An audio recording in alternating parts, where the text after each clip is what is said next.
friends. Uncle Marv here with another episode of my Unhealthy Podcast, a show that talks about health and wellness beyond just diet and fitness. On this show, we try to look at what is unhealthy in terms of habits and lifestyles and figure out ways to transform them into healthy ones. So, as I mentioned on my last show, and if you haven't gone to listen to that, I'd give you guys a quick update. But I mentioned a concept that I wanted to talk more in depth about called clean eating. So I got my thoughts together. I have everything down here on notes, so we're going to go over that. But before we do that, I want to give you guys just a couple of other updates. One, I mentioned that I had been asked about my pizza that Diana Feinstein had talked about getting me. And I want to let you know that, yep, I got the pizza recipe. And it's actually a two-part deal because there is the recipe for the cauliflower margarita pizza. And that calls for a pizza crust that you have to make. So there's a cauliflower pizza crust where you take the ingredients of cauliflower, mozzarella cheese, blah, blah, blah, and you make your own crust. Well, I talked to the wife, Kim, about that, and apparently that's a process. And probably a process I don't want to try on my own. So she is going to be looking for a cauliflower pizza crust that's already done. So we're going to start there, but then the rest of the pizza itself we will do. So I just wanted to let you know that, yes, we did get that, and I am going to try that. And after I do, I will be setting up a future podcast with Diana, and we'll talk about it and give her a grade as to how well the pizza is. Second thing is I ended up talking to my good friend Sherry Mills about a whole bunch of stuff and also some upcoming things. She's got a program that she's going to be running. If you go to my Facebook group, you'll see where you can go sign up for that. I've also sent out an email to people on my mailing list. And if you want to get on the mailing list, just head over to unhealthypodcast.com and sign up. And it's not a full-blown newsletter list. It's not a spammy list. I rarely send stuff out, but I every now and then will send out, important things and keep you guys up to date on what's happening in the community. So when I was talking to Sherry, I had reviewed with her an app that I was using, and I decided I'm going to do a separate episode on this later, but I wanted to give you guys a little heads up and get any input from you if you have stuff that you want to add to it. I had on the Diana show talked about the MyFitnessPal app and how I was not really using it. But then I came across another app that was based off of a look for the Dirty Dozen. I had heard about the Dirty Dozen talked about on another show, and the Dirty Dozen was put out by a group called EWG, and EWG has a app called the EWG Healthy Living. So I had downloaded this app and started researching it. So the EWG is the Environmental Working Group. It is a nonprofit, nonpartisan organization whose mission is to empower people to live healthier lives in a healthier environment. So we were talking about that because basically the app allows you to scan barcodes while you're shopping, and it would give you a health code about the food. So it's kind of like a scoring thing. And the food scores are based on nutrition, ingredient concerns, and processing. However, while I was talking to Sherry, it seemed as though she had some other apps that were a lot easier to use. So the EWG app, I will say this, not a lot of foods get good scores.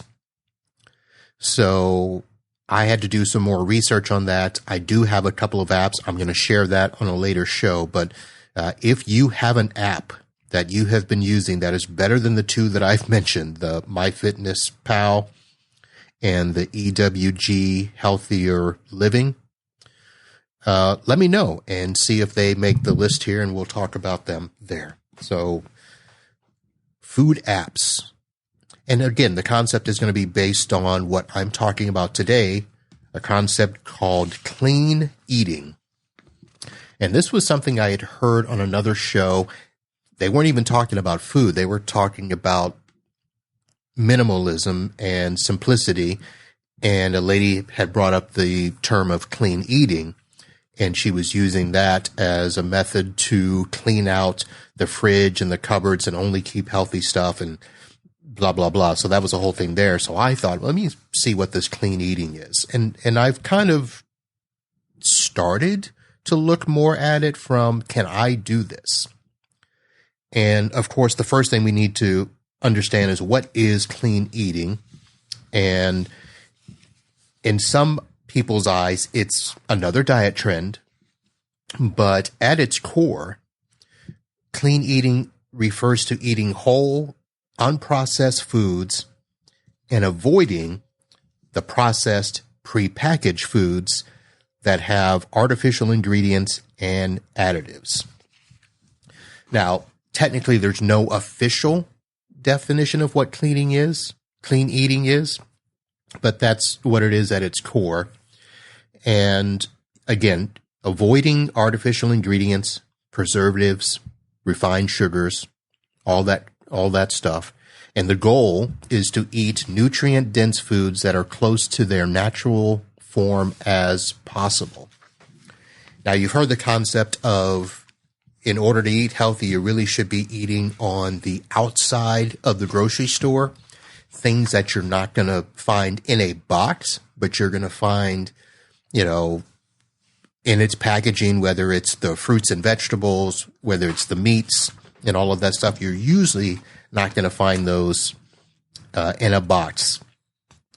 So there are some extreme versions of clean eating, which talk about cutting out entire food groups like dairy, grains, gluten, anything that is considered unnatural or processed in any way. And of course, that leads to demonizing certain food groups, which I'm not going to do that. Now, we have to understand that there technically is no scientific evidence that completely eliminating food groups or only eating pure food groups offer significant health benefits over a balanced diet with a variety of whole and minimally processed foods. That's kind of what I was doing when I was going through and looking at all my stuff. It's weird because, of course, there are thousands of people out there. If you go look at YouTube or look at the blogs or hear podcasts, there are going to be tons of people that all they're going to do is say, eat these 10, avoid these 10, do all of this stuff. But I think that what I'm going to come at it from, the standpoint that I'm going to come at it from is, I'm not going to go extreme to any degree on this. I'm going to do what I think is reasonable with foods that, first of all, I understand, I can pronounce, and I can know what the ingredients are. So obviously, some of this is going to sound like any other diet plan, where it's going to talk about loading up on fruits and vegetables, choosing lean proteins, chicken, fish, eggs, lean cuts of meat, eating healthy fats from nuts and seeds, avocados, olive oil. It's kind of where I kind of start to hit the gray area. Complex carbs like whole grains instead of refined grains. The favorite that we always look to, avoiding sugars, sodium, and unhealthy fats. And then, of course, things like drinking lots of water, unsweetened tea, instead of the sugary beverages. And I Like I said on my last podcast, I basically have gotten rid of sodas. Now, not 100%. Every now and then I'll have a small soda on the weekend or if I'm out and about. But as my daily routine, soda's out. Let's see here on the notes here. The benefits of clean eating. So one of the things that I looked at as to why I should consider this is some of the benefits that they talk about is better digestion, improved mood, weight management, reduced risk of chronic diseases. And they talk about the fact that clean eating is like giving your body a great unhealthy hug. And to some degree, when I go through all of this, it sounds like it could be a lot of work. But from the things that I've been looking at, it really isn't. If you're cooking your food at home already, it's just a matter of changing the ingredients.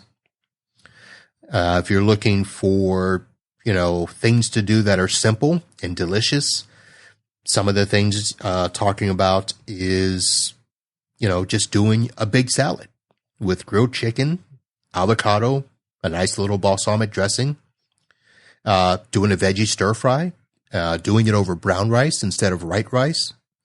For dinner, things like baked salmon with roasted sweet potatoes, Brussels sprouts, turkey chili made with lean ground turkey. So in a sense, it really isn't too much of a change. It's just, again, changing the ingredients so that you're not using stuff out of a box and you're using the lean, protein-rich meats. And when it comes to snacks, fresh fruit, veggies, hummus, homemade trail mix, and so on and so on. So I will do more talking about this in later shows. And of course, some of this is going to come up in the discussion of the apps that we're going to be talking about in a episode, probably the next episode. So that's it. Just wanted to talk real quick about clean eating and talk about how we're doing it. I'm doing it. My family's not doing it. I'm the one. But that's it, folks. Thank you for listening. Again, send me information, questions, comments, and let me know what you're going to be doing to live healthy and be happy. See you next time. Holla.